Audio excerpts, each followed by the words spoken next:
So on the 5.3 worksheet, 2c says 1 over the square root of r to the fifth. And we have to convert it to a rational exponent. So the first thing, this is a square root right there. There's no 2 written, but we know it's there. So we have 1 over r to the 5 halves, like that. But then whenever we bring that r to the 5 halves up to the numerator, it's going to become a negative 5 halves. So r to the negative 5 halves ends up being your answer.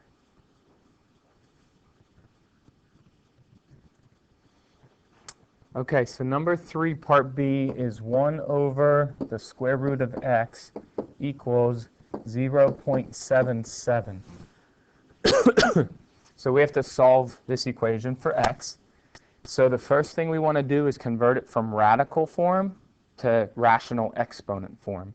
And we know that the square root of x is the same as x raised to the 1/2. So we first do that conversion. Now we're going to bring the x to the 1/2 up into the numerator, so the exponent's going to turn negative. So we get x to the negative 1/2 equals 0.77. And now what we've talked about over the past week is that to solve this, we're going to raise both sides of the equation to the reciprocal of the exponent. But we also noticed that that exponent is now negative, so we're actually going to raise each side of the equation to the negative reciprocal. So we have x to the negative 1/2 raised to the negative 2 equals 0.77 raised to the negative 2. So when we simplify on the left side, the power property, negative 1/2 times negative 2, gives us positive 1, which is the exponent that we're after, because x to the positive 1 is just x, and that's what we're trying to solve for. And then 0.77 raised to the power of negative 2, I can plug that into the calculator and get 1.69.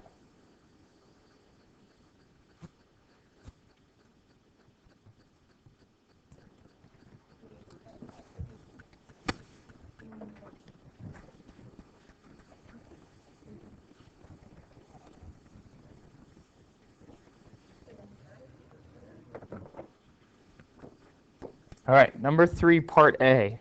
So we start out with the equation, the 5th root of x cubed equals 27. The first thing we want to do is convert this radical into a rational exponent. So it converts to x raised to the 3/5 power equals 27. So converting from radical form to rational exponent form, or rational exponent form to radical form, is sort of a basic skill to be able to solve these types of problems. Once we have an equation that's in rational exponent form, we're going to raise both sides of the equation to the reciprocal of the exponent. So we have x to the 3/5 raised to the 5/3 and 27 raised to the 5/3. The reason we do that is because when we apply the power property on the left side, 3/5 times 5/3 equals positive 1. So we get x to the first, which is just x. And then 27 raised to the 5/3 power, we plug that into our calculator and get 243.